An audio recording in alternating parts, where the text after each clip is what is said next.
ஒரு கருத்து இருக்குமாண்ணா, எடப்பாடி அண்ணன் மீது வைத்த விமர்சனம் 100% என்னை பொறுத்தவரை சரி. அதுல ஒரு பாயிண்ட் நான் பின்னாடி போக மாட்டேன். நீங்கெல்லாம் அப்படியே சொல்லலாம், டெய்லி ஒரு முன்னாள் அமைச்சர் வந்து என்னை திட்டலாம், தற்குறின்னு சொல்லலாம், படிப்புக்கு போனா கொச்சைப்படுத்தலாம், நான் செய்யக்கூடிய வேலையை கொச்சப்படுத்தலாம், ஆட்டை வெட்டலாம், இதெல்லாம் பண்ணுவீங்க. நான் அப்படியே உட்கார்ந்து அப்படியே கையை கட்டிக்கிட்டு, அண்ணன் சாரிங்க அண்ணே, உங்களுக்கு 40 வயசு அனுபவம் இருக்கு, சாரிங்க அண்ணே, எனக்கு 3 வருஷம் தான் இருக்கு சொல்றதுக்காக நான் வரல சார். அது உட்கட்சியாக இருந்தாலும் சரி, வெளிக்கட்சியாக இருந்தாலும் சரி, என் பாணி மாறாது. நான் இங்கே வந்திருப்பது அரசியல் மாற்றத்திற்காக. நான் தலைவரான பிறகு நகர்வுல மட்டும் நீங்க பாருங்க, இந்த கட்சி எங்கெல்லாம் போயிருக்கு. தனியா உள்ளாட்சி தேர்தல், தனியா லோக்சபா தேர்தல், தனியா தான் நிக்கிறோம். ஏன் கட்சி வளரணும். அதனால் எல்லா தலைவர்களுக்கும் மதிப்பளிக்கிற முக்கியமான மூத்த தலைவர்கள் அறிவுரை ஏத்துக்கிறேன். ஆனா சில விஷயத்துல நமக்குன்னு பாலிடிக்ஸ்ல ஓன் ஸ்டைல் இருக்கும்.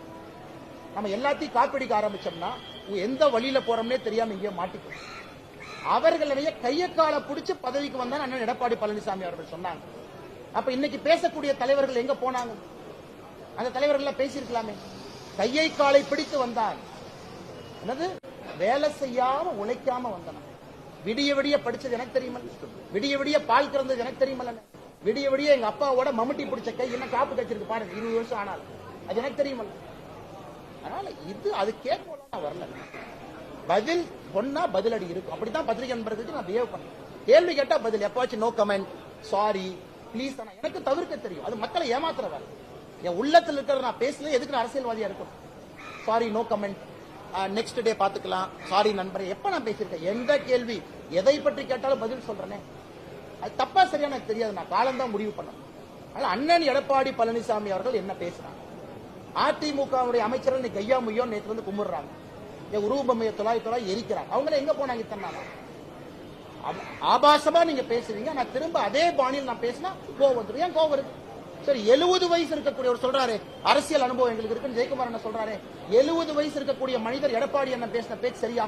39 வயசு அண்ணாமலை விடுங்க, 70 வயசு எடப்பாடி பழனிசாமி அவர்கள் பேசுறது சரியா? அதுக்கு ஜெயக்குமார் என்ன விளக்கம் கொடுக்கும்? கையக்கால பிடிச்சு ஒரு தேசிய கட்சியினுடைய மாநில தலைவர் எப்படி நான் பிஹேவ் பண்ணிட்டு இருக்கேன்? கையக்கால பிடிச்சு அப்படியே அரசியல் பண்ணிட்டு இருக்கேன். கர்நாடகால பிஜேபி அரசாக இருந்தாலும் உண்ணாவிரதம் நடக்குது. மத்திய பிரதேசனுடைய முதலமைச்சர் பிஜேபியை சார்ந்தாலும் ரிசீவ் பண்ண நான் போறது இல்லை. தமிழகத்தை முதன்மைப்படுத்தி அரசியல் செய்து கொண்டிருக்கின்றேன் ஒரு தேசிய கட்சி. எதற்கு? தமிழக மக்களுக்கு அந்த அரசியலை விரும்புறாங்க, அதை எதிர்பார்க்கிறாங்க. காங்கிரஸ் போல நாமும் இருக்கக்கூடாதுன்னு நினைக்கிறாங்க.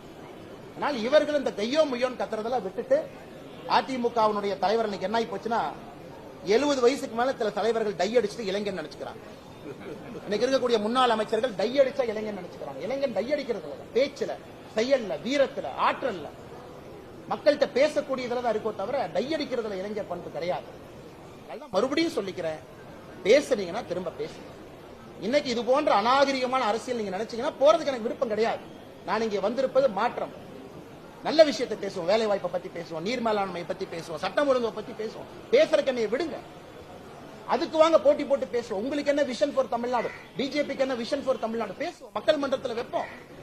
தமிழ்நாட்டில் எந்த ஆட்சி வந்தால் வேகமாக ஊழல் இல்லாத ஒரு சமுதாயத்தை உருவாக்குவோம். நீங்களும் சொல்லுங்க, நாங்களும் சொல்லுவோம், டிபேட்டுக்கு வருவோம்.